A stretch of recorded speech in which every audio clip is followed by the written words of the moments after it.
ada title and abstract. Nah, di mana title dan abstrak ini yaitu identifikasi desain penelitian dengan istilah yang umum digunakan dalam judul dan abstrak, dan ringkasan dalam abstrak yang informatif dan seimbang tentang apa yang dilakukan yang ditemukan, yang memuat pertanyaan penelitian, deskripsi singkat metode, hasil, kesimpulan, dan hal-hal seperti jumlah sampel, ada pengukuran yang tepat dan variabel, serta kata kunci dalam sebuah penelitian. Nah, dalam jurnal yang kami telaah itu mengenai judul. Nah, judulnya itu sudah cukup baik dan mudah dimengerti. Nah, kemudian dalam jurnal yang kami telaah juga dicantumkan mengenai tujuan penelitian. Nah, yaitu untuk menganalisis pengetahuan ibu dan hubungan pola makan dengan status gizi pada anak. Stunting usia 1-5 tahun di Kelurahan Bangetayu, Kecamatan Genuk, Semarang. Nah, adapun desain penelitiannya itu adalah observasional dengan pendekatan belah lintang atau cross-sectional. Nah, dengan metode kuantitatif dan kualitatif. Nah, dalam jurnal juga terdapat hasil serta kesimpulan dan kata kunci. Adapun kata kuncinya yaitu ada stunting, balita, pengetahuan gizi, asupan makanan, dan status gizi.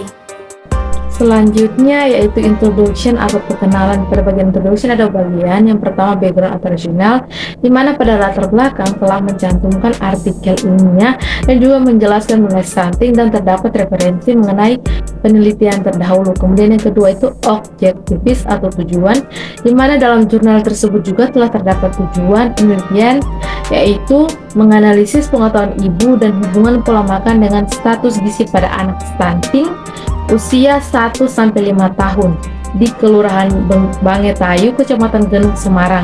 Kemudian untuk populasi targetnya sendiri dalam penelitian tersebut adalah balita stunting yang berusia 12-60 bulan di Kota Semarang. Kemudian yang selanjutnya itu metode atau metode. Pada metode juga terbagi beberapa bagian. Yang pertama itu studi desain atau desain studi, di mana dalam jurnal kami telah disebutkan bahwa studi yang digunakan itu menggunakan studi cross-sectional dengan metode kuantitatif dan kualitatif. Kemudian yang kedua yaitu setting, di mana dalam jurnal populasi target penelitian adalah balita stunting yang berusia 12-60 bulan di Kota Semarang. Untuk waktu dalam penelitian tidak dijelaskan. Kemudian lokasi pengambilan sampel yaitu di Kelurahan Bangetayu Wetan dan Bangetayu Kulon, Kecamatan Genuk, Kota Semarang. Baik, yang selanjutnya yaitu partisipan. Jadi partisipan merupakan satu orang atau lebih yang nantinya akan diwawancarai dan dimintai keterangan terkait studi kasus yang akan diteliti. Jadi untuk partisipan ini harus mewakili dari populasi yang sudah ditentukan. Untuk populasi yang diambil dalam penelitian jurnal tersebut itu balita dari umur 1-5 tahun yang terambil dari Kecamatan Genuk, Semarang. Untuk teknik pengambilan sampel yang dilakukan yaitu dengan menggunakan teknik consecutive sampling, yang dimana consecutive sampling ini adalah cara pengambilan sampel yang dilakukan dengan cara memilih sampel sampai sampel tersebut terpenuhi. Dan consecutive sampling ini juga dia menetapkan satu objek lain agar jumlah sampel yang dibutuhkan itu dapat terpenuhi. Yang selanjutnya dalam jurnal yang kami ambil itu tidak dijelaskan lebih terkait variabelnya. Jadi mereka hanya menjelaskan terkait populasi dan data-datanya. Dan selanjutnya itu bias. Jadi bias ini merupakan penyimpangan dari kebenaran yang menyebabkan kesimpulan dan hasil tersebut salah, keliru. Jadi upaya untuk mengatasi bias dalam jurnal yang kami teliti itu dengan mereka menggunakan analisis data kuantitatif dan dengan menggunakan komputer, dan kualitatif di analisis dengan metode konten analisis yang artinya konten analisis ini merupakan penelitian yang bersifat pembahasan secara mendalam atau pembahasan secara teliti terkait ejaan dan isi dari penelitian tersebut. Jadi simbol dan kemaknaan tersebut diteliti dengan baik. Jadi ini merupakan salah satu upaya untuk mengatasi potensi bias. Dan yang selanjutnya itu ada studi size. Jadi untuk hasil dari pengukuran dari jurnal yang kami ambil itu melihat dari pengetahuan menggunakan pengumpulan data kuantitatif. Terus data yang diperlukan dalam peneliti ini meliputi karakteristik responden, asupan makanan, dan juga data antropometri. Dan juga peneliti ini mengelompokkan beberapa data dan menjabarkan bagaimana data tersebut dapat dibagi dalam beberapa kelompok. Selanjutnya ada statistik metode, di mana dalam jurnal tersebut tidak terdapat hasil analisis sensitivitas pada setiap analisis yang digunakan, karena jenis penelitian ini adalah observasional analitik dengan desain cross-sectional. Pertama itu ada partisipan. Lokasi penelitian itu di Kelurahan Bageta Ayu Wetan dan Bageta Ayu Kulon, Kecamatan Genuk, Kota Semarang. Dan untuk populasinya itu balita stunting berumur 12-60 bulan. Dan untuk kerangka sampelnya tersebut diambil dari 6 posyandu di Bageta Ayu Wetan dan 3 posyandu di Bageta Ayu Kulon secara acak, dan didapatkan 43 subjek dari sampel dengan jumlah sampel minimal 35 subjek.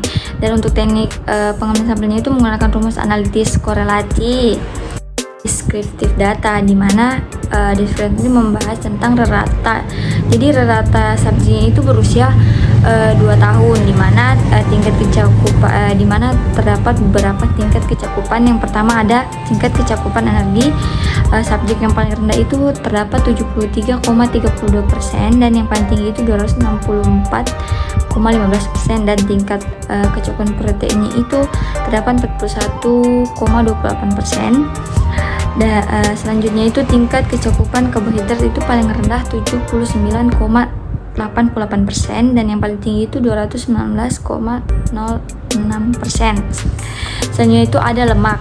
Jadi tingkat kecakupan lemak ini tuh yang paling rendah 62,83%, dan yang paling tinggi itu 510,0%.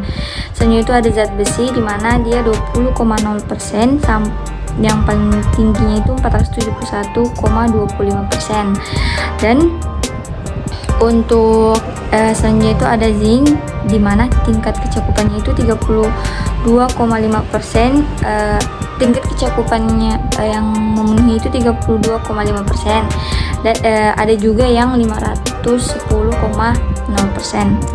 Untuk vitamin C nya itu kecakupannya itu yang terendah 11,25%, dan yang tertinggi itu ada 567,11%. Yang selanjutnya ada vitamin A nya itu 64,88%, dan yang paling tinggi itu ada 1398,4%. Selanjutnya itu ada kaliumnya itu 5,29%, yang paling tinggi itu 464,43%. Dan yang terakhir ada vitamin D, di mana itu mencapai 0,67%, dan yang paling tinggi itu 600,67%. Outcome data. Nah, di mana outcome data ini tidak terdapat hasil data dalam jurnal yang sudah kami telaah. Nah, selanjutnya ada main result. Nah, hasil studi kualitatif yang didapatkan dari focus group discussion itu menunjukkan bahwa para ibu balita yang tinggal di lokasi penelitian tersebut mereka tidak terlalu khawatir dengan kondisi stunting. Nah, di mana disampaikan bahwa anak yang pendek dan kurang tinggi itu mereka tidak terlalu khawatirkan, karena yang penting anaknya sehat, bisa bermain dan tidak rewel.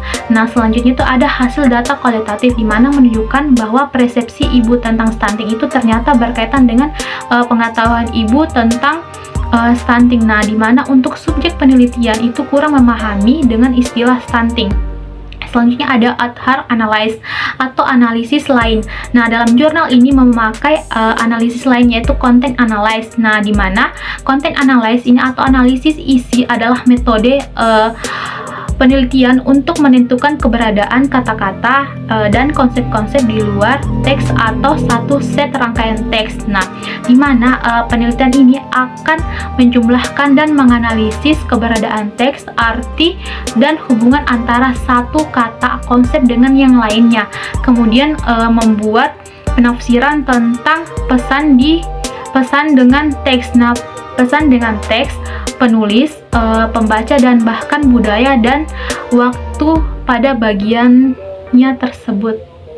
Untuk poin ke-18 yaitu key result atau hasil kunci, di mana dalam jurnal ini sudah merangkum hasil kunci sesuai dengan tujuan penelitian, tetapi masih kurang lengkapnya pembahasan mengenai variabel pola makan pada anak stunting usia 1-5 tahun. 19 yaitu limitation atau keterbatasan, di mana sumber potensi bias pada penelitian ini sendiri bisa berasal dari tingkat kecukupan asupan zat gizi anak yang dihitung berdasarkan rumus Mifflin, di mana akan dapat terjadi bias jika terjadi kesalahan angka sedikit pun.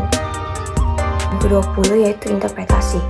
Nah, dalam jurnal ini sudah sesuai dengan tujuan, yaitu menganalisis pengetahuan ibu dan hubungan pola makan dengan status gizi pada anak stunting usia 1-5 tahun di Kelurahan Bangetayu, Kecamatan Genuk, Semarang. Nah, penelitian ini dapat diinterpretasikan bahwa tidak adanya hubungan pengetahuan ibu dengan stunting dan tidak ada hubungan signifikan dari asupan energi, asupan protein, asupan zat besi, asupan zat siang pada Z-score BB per TB. Nah, pada nilai subjek stunting yang dibutuhkan dengan nilai P dari keseluruhan variabel lebih dari 0,5. Itu 21 generalisability. Di dalam Strobo diskusikan adanya validitas eksternal. Apakah hasil penelitian yang didapatkan dapat diterapkan pada populasi yang berbeda? Apakah data yang dikumpulkan masih relevan? Dan apakah penelitian yang dilakukan pada satu negara dapat dilakukan pada negara lain? Dalam jurnal ini, data yang diambil yaitu dari karakteristik responden, asupan makanan, dan antropometri. Data asupan makanan dilakukan dengan instrumen Food Frequency Questionnaire atau FFQ-SQ dan diolah dengan Nutri-Survey 2007, dan pengukuran tinggi badan menggunakan mikrotois dan infantometer, di mana AKG dilihat berdasarkan aturan Kemenkes. Populasi sendiri yaitu balita stunting usia 12-60 bulan, sedangkan populasi terjangkau yaitu balita stunting usia 12-6 bulan.